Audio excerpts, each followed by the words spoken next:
to the latest episode of Enterprising Minds. You have Ruthi and Dave today. Ruthi's back after a while. Guys. She's finally back. So we are going to catch her up to speed on a couple of different things because for both of us, work has been a bit crazy. The normal day jobs. So there were a couple of things we decided we were going to talk on. First thing first, the announcement of SearchGPT by OpenAI a couple days ago. But then related to that, a post from Rand Fishkin, who's a thought leader that the three of us inevitably end up referring to quite a bit, had an interesting post on sort of the transition from the way we've been doing things for the last 20 years in digital marketing to kind of how to adapt to the realities of today, which of course is a topic that we've discussed many a times. So we'll just revisit it with a couple of new lenses there. So without further ado, I think we'll jump in. Actually, to be honest, I'm a little flabbergasted by something Ruthi told me before we jumped on about pastries. So if I stammer a little bit, we'll Hey, before we explain that, the question you need to answer rhetorically for yourself is when you're eating a piece of pie, right? Do you care more about the crust or do you care more about the filling? And what is the sort of essential part of the pie that you care about? For me, it's the whole thing. Is it imbalanced? Does it taste good? Is it structurally sound? Right? And Dave was appalled to hear that I essentially eat the crust, and the filling's sort of a nice additive to the crust, but I'd be fine if most of the filling was just left on the plate and I just ate the crust, which is exactly what I did before this call. So many of you might be able to understand why I'm a little taken aback by that. Do you do the same thing with pizza? No. Pizza's all about the cheese, like just extra cheese, and the crust of the pizza is mostly as a mechanism for, not getting the cheese on your hand. Okay, so pie is a crust delivering mechanism, but then pizza is a cheese delivery system. Okay. Wow. Okay. Tag us on socials. Let us know what you think on this. Weigh in. The email's in the episode description. And now we'll get to less confounding things. I think I'm going to just try new things, as we often recommend people do. I'm going to share a desktop live, and let's see how that works. So this is the page for OpenAI's SearchGPT prototype. You can join the waitlist, which I have, just to be able to see if we can play around with it and what they're doing. And largely what this seems to be is a search capability added to the normal ChatGPT interface so that you can ask more things, get more information, and have things cited within your normal ChatGPT window. I thought it was really interesting. The screenshots and stuff that they have here. The UI looks good, and then here you can see the citations in the information that comes up. University of Minnesota being featured, so we'll call that out. But then this is the thing that jumped out to me, was the partnering with publishers and creators, because often in this conversation you end up having people referring back to when the search engines did a bait and switch on sort of traditional publishers of, just let us crawl your site and then, you'll get more clicks and more revenue and then blah, blah, blah. But then, or more subscriptions. And then it ended up just changing to be an ad revenue piece. And, a lot of them have folded since. So a lot of the conversation around, are they going to be doing that again, but with AI. But then also, where's the actual paragraph? So they're definitely talking about the relationships that they've had with publishers. And if you've been paying attention to the news around this lately, OpenAI has talked about getting licensing deals with a lot of top publishers so that their information can be cited, while also not having their data be part of the training. Yeah, so here it is. So we've partnered with publishers to build the experience and continue to seek their feedback. In addition to launching the SearchGPT prototype, we're also launching a way for publishers to manage how they appear in SearchGPT, so publishers have more choices. Importantly, SearchGPT is about search and is separate from training OpenAI's generative AI foundation models. So the sites can be surfaced in the search results, even if they opt out of generative AI training.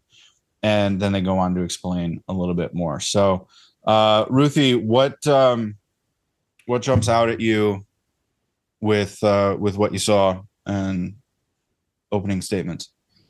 Okay, so this is very cool. And what you guys are getting right now is a live reaction to me because, as Dave mentioned, I have been heads down in work for the last, for a while now, but I have not been staying up on the news. I have not been catching up on things. So these are my immediate reactions to what I'm seeing.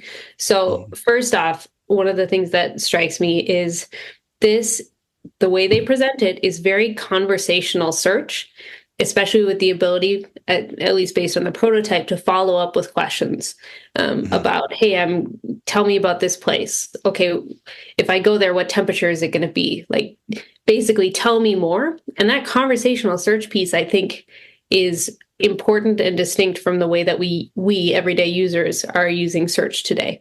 We search a thing, we go, okay, cool, now we search a different thing, but there's no memory there. There's no context for the things you're searching. It's just a one-off snapshot. So just from a user perspective, I'm kind of excited about that potential, right? It may not be perfect right out the gate, but there's a lot of potential there because oftentimes when you're searching, you are asking follow-up questions and you're hoping that the thing you click on or the Google results you see will show you the next answer that you're looking for. Where in this one, you can continue that conversation. Some of the other things, that stand out to me is the website itself for talking about search with OpenAI.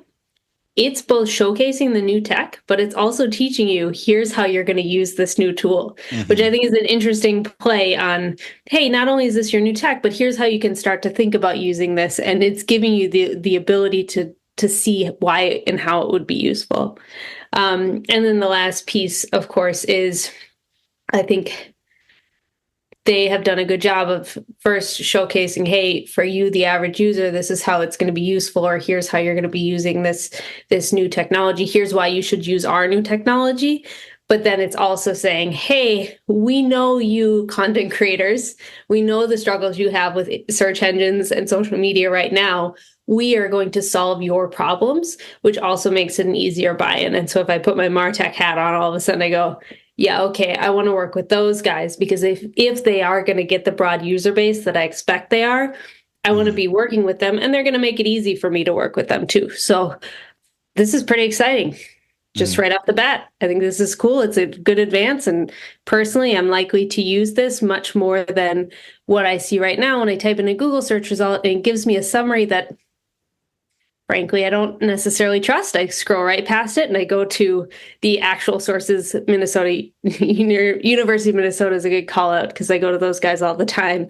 And I'm likely to just ignore the summary. I want to get to, hey, what do the actual people say? And it seems like ChatGPT or the OpenAI folks are serving up the content in a way that provides a bit more trust than here's a summary of all the things on the internet. Right. Yeah, I do find it interesting. I'll call out a couple of things. One, I just recorded an episode with Alex where he talks about the unbelievable struggles that he had with Perplexity, which for months and months and months people have been calling a Google killer. But did an experiment and discovered that really simple stat polls were completely wrong, or surfacing the wrong things. So that I'll link to that when that one gets published, but keep your eyes out for that next episode and that discussion. But then the flip side of it too is if you watched the Apple WWDC announcement where they talked about the Apple Intelligence and their partnership with OpenAI and ChatGPT and integrating ChatGPT on the devices at the kind of OS level, that is definitely going to reach that user base for sure. But then also, I think there's the way Apple spoke of what they're trying to do with their intelligence and what they're trying to do with the new and improved Siri.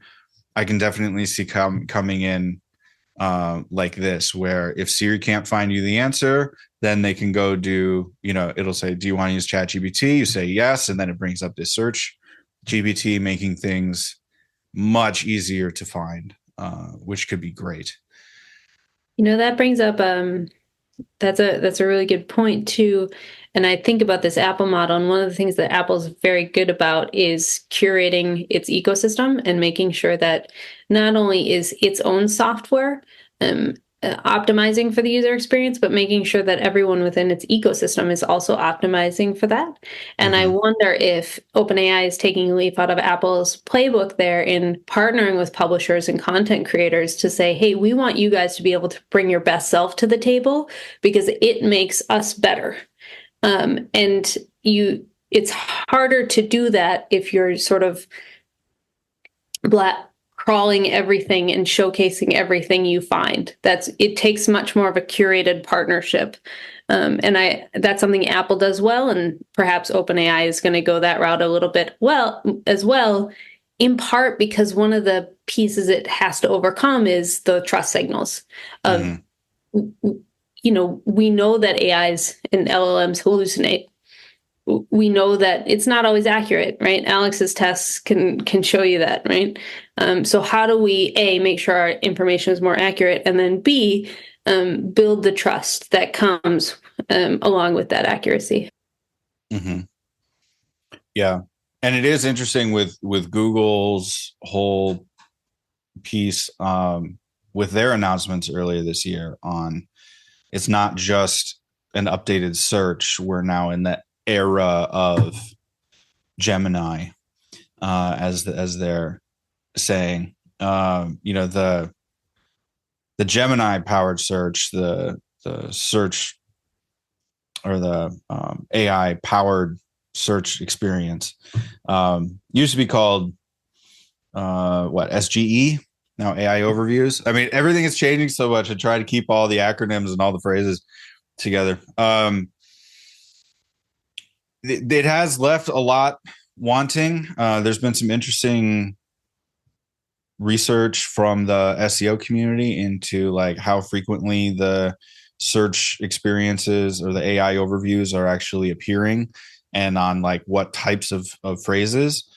But also it really is that trust piece, I think, where there's going to be a large chunk of people that are just happy to get whatever information they get, right? And then there's going to be another chunk of people that want to double check everything.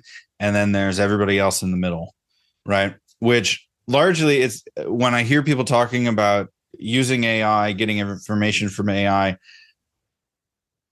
I'm relating it back to, the old analog models where it's like, how much information do you trust from your Uncle Bob when they say, I heard blah, blah, blah, blah, blah, or your best friend, saying the same things? Like there's the context, there's that history from that particular individual for like either outlandish sayings or things that are worth listening to. And I think we're still in the feeling out the relationship side of things with the new tools for sure. But I also think this is the partnering with publishers is also a really nice hedge against some litigation for the training models, right? Because it's harder to sue each other when you're paying for the information. But yeah, anyway, I want to go back to your comment about the different populations and their threshold for different information and how much citations are needed. I think I suspect that that's also very context dependent, and a given individual, for some types of information they're looking for, will just take whatever the summary is because that's all they need. Maybe it's a low risk sort of situation, or they just need a quick hit. And there's going to be some situations in which they need a little bit more detail. They need to make sure they can trust it. And other situations where it's like, no, I want to know the latest research on this. What are the experts saying? What are the various trials and tests saying? And it might be individuals might have different thresholds, but also within a given individual, you might have different contexts and different preferences for those types of things. And I think the analogy for me is, this is going to be, I'll connect it back, I promise. But when Dave and I go to buy a new kitchen appliance, we're going to have very different preferences. Dave cooks way more than I do, and he might be interested in the more high tech or the more advanced or the more expert level. And I go, I just need the basic one that just gets the job done, right? Because we live in different contexts. But then you switch to gardening and Dave's like, I don't know, just give me a lawnmower and I'm going to have every piece of kit there is out there, right? And so I think that's the case. And the trick that the various search engines have to meet is, even though each individual might have a different set of preferences, they've got to serve up across the whole swath of preferences. And so with Google, at least what I've seen so far, this is just personal experience, you're getting the sort of rough summary, which might serve some use cases, but perhaps doesn't get that more in-depth. It doesn't meet those more in-depth use cases in a way that it looks like from the prototype OpenAI is shooting for. Whether they get there, we'll see.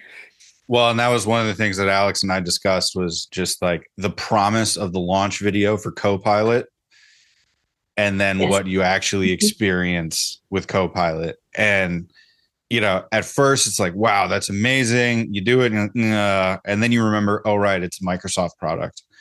They do this all the time. Copilot's so handy. I guess I didn't have high expectations. And so maybe my bar was lower, but I've enjoyed using it. It's been very helpful. Keep it up, Mike. It has its uses. Absolutely. It has its uses. Does it stand up to other things on the market? In my experience, no, it does not. And summarize my emails, man. I'll take it every time. Yeah. Okay. Listen to the episode that's forthcoming. Also, shameless self-promotion. In blog posts on my website, I talk about Apple and all of these companies doing their announcements in their different conferences for their AI products, right? And to one of your earlier points, I think the brilliance in what Apple has decided to do is not optimized for everybody, which, OpenAI and Google are definitely in an arms race for.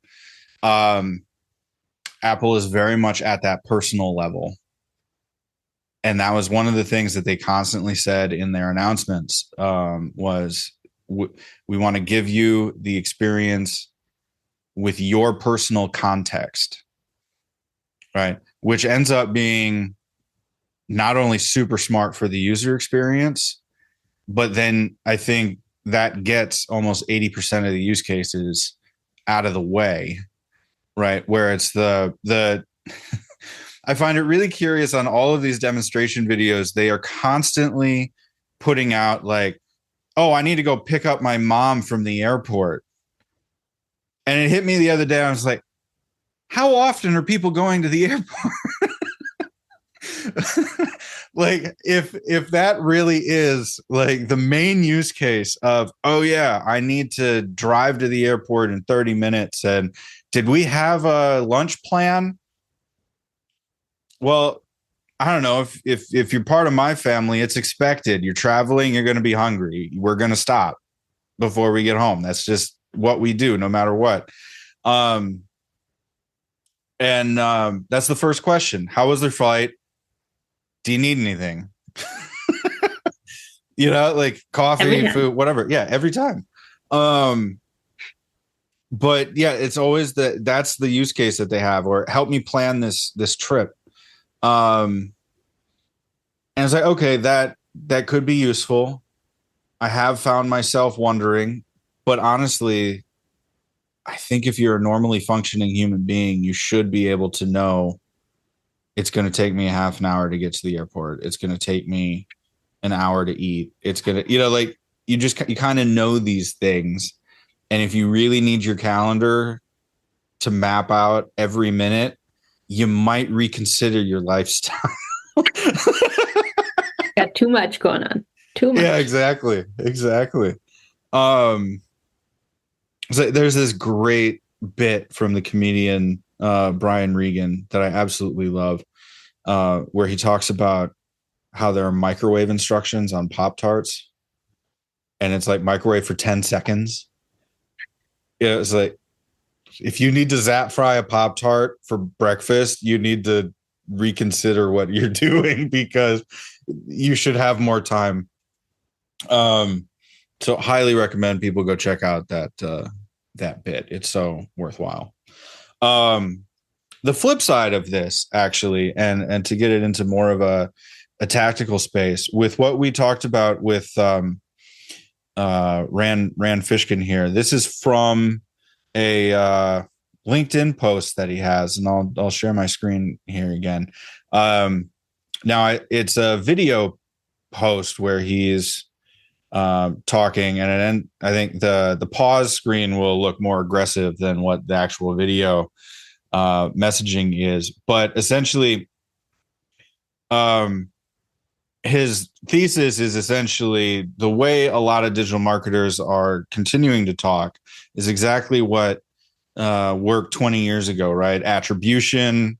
You're going to have a ton of clicks, and you're going to talk about click-through rates and clicks on search and all these things. But the reality of the way the platforms have changed and adapted, and the incentives of the organizations to get you off their platform into this other place are misaligned, right? So you end up seeing this zero content strategy, and a lot of people have been talking about a zero content strategy for the particular places that you choose to perform or place your content. But I thought this was an interesting screen grab, just because it does talk a little bit about the incentives and your posting strategy, and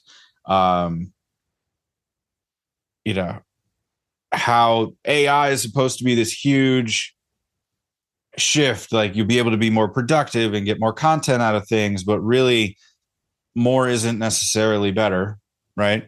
Sometimes it's just more and messier. So Ruthi, again, hot take. We know that we typically like Rand. We know content marketing is definitely a way to engage with your audiences. How are you thinking about targeting your audiences these days? Or, does this resonate with you at all? Can you pull up that screenshot again, just so I can have it as a visual reference as I talk through? Because I think this is what he's talking about here is a trend that's been going on for a long time. And I think for folks working in the digital marketing space, or just the marketing space in general, this ought not come as a surprise. So if I'm summarizing what I'm seeing here, it's taking a look at, okay, for all of the given big digital platforms, the YouTubes, Facebook, Instagram, Reddit, LinkedIn, TikTok, etc. To what extent do they allow you to link out to additional content within a given post, right? So Google, of course, is all about outlinks. You're linking to things everywhere. Instagram, the focus isn't really so much on linking out to content. It's you don't really link within an Instagram post. Do they allow outlinks in bios? Mostly yes, right? In Instagram, if you're excited about what the content you're seeing, you go to the bio, you click the link, and then you can go to the store or whatever it is they have. Does the algorithm prioritize native content? By and large, this table is showing yes, of course, right?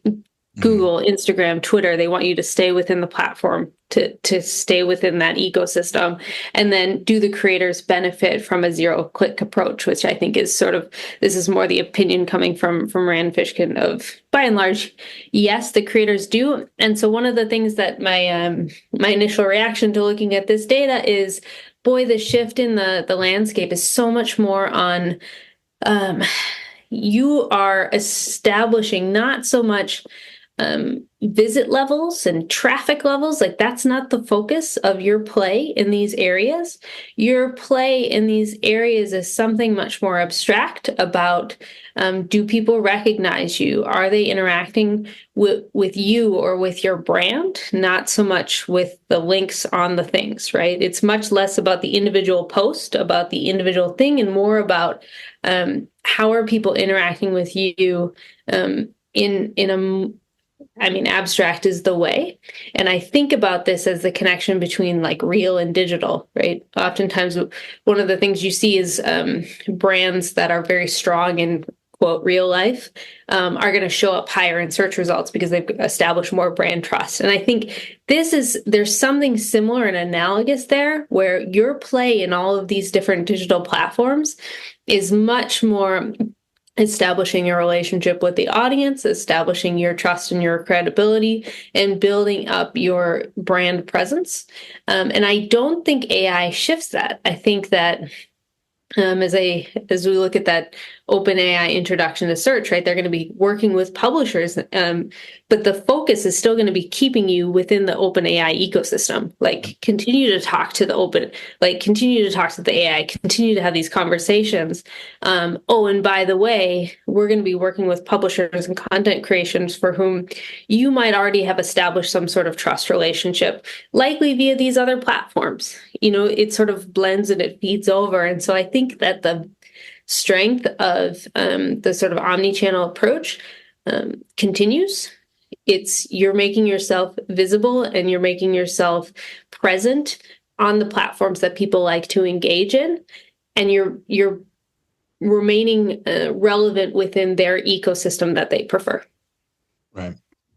I think my take from this is largely what I've recommended to clients and employers for a very long time is you're leveraging these platforms, yes, to communicate to a target audience. But once you get that target audience interacting with you, how do you maintain that relationship? How do you get them into your own ecosystem? And, it depends on whatever lens you want to look at, right?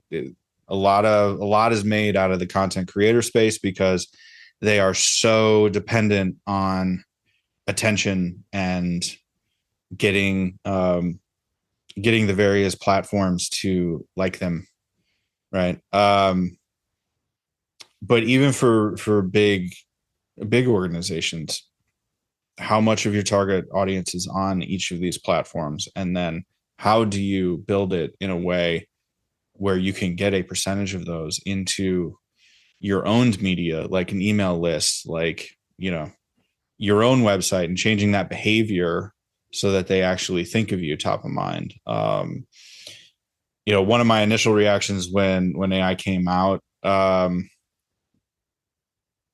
and with a lot of the changes in Google over the last couple of years, was like, man, digital PR, everybody has poo-pooed it for like 10 years, and it seems to be the answer for most things. It helps you get trust. It helps you get featured on platforms people already trust.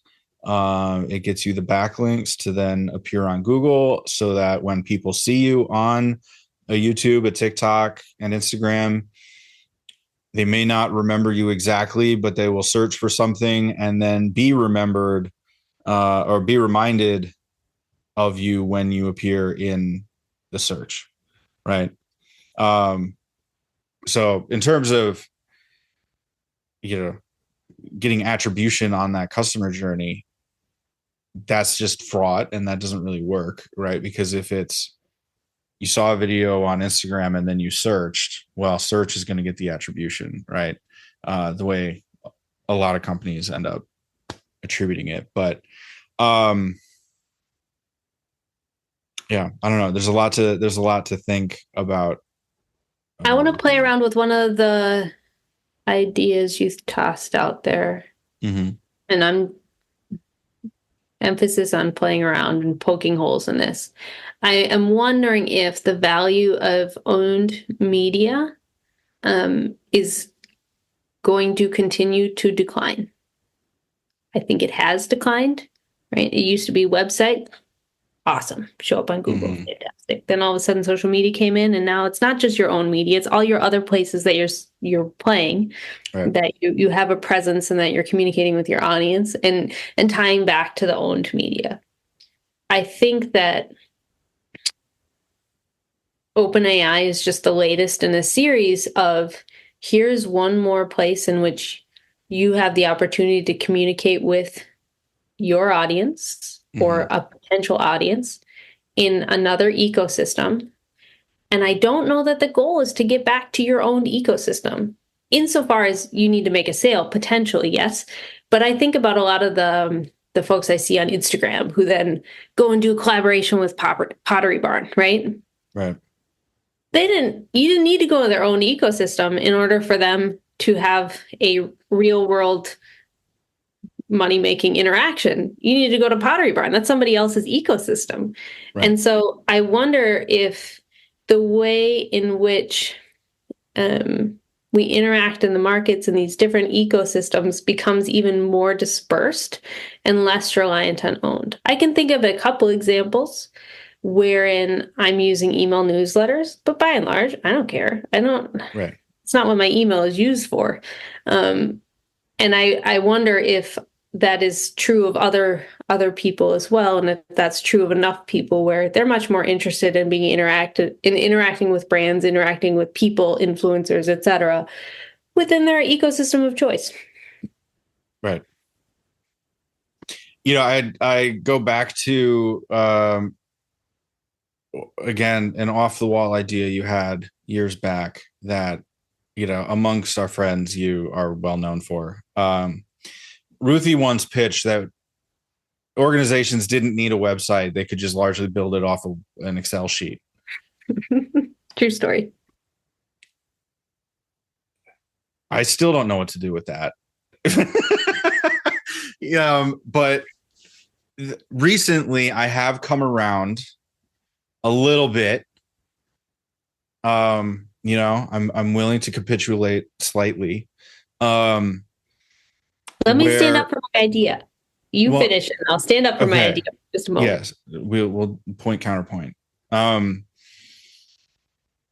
With some of the email newsletters, depending on what you're trying to communicate and what you're trying to do, with that, I think there's a possibility there where you could just do the email newsletter.